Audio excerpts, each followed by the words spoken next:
আজ থেকেই তাদের অ্যাকাউন্টে টাকা যাবে। আমরা বলেছিলাম 1 এপ্রিল থেকে টাকাটা তাদের অ্যাকাউন্টে যাবে। আমরা 1 এপ্রিলটা একটু চেঞ্জ করে আজ থেকেই তাদের অ্যাকাউন্টে টাকা যাবে।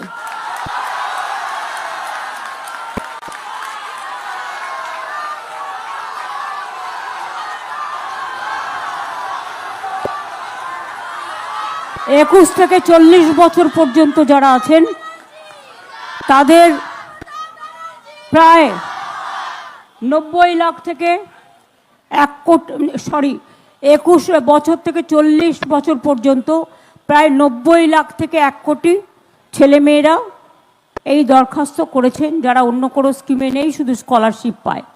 এটা হচ্ছে 21 থেকে 40 বছর যারা কোনো চাকরি বাকরি পাননি, আমরা তাদের দিচ্ছি। এবং যারা অ্যাপ্লাই করেছে, প্রায় 1 কোটি ছেলেমেয়েরা অ্যাপ্লাই করেছে। আর বাদবাকি এখানে চাকরিও আপনারা জানেন 40% এখানে বেকারত্ব কমে গেছে। আমরা চাই আরও ছেলেমেয়েরা নিজে পায়ে দাঁড়াক।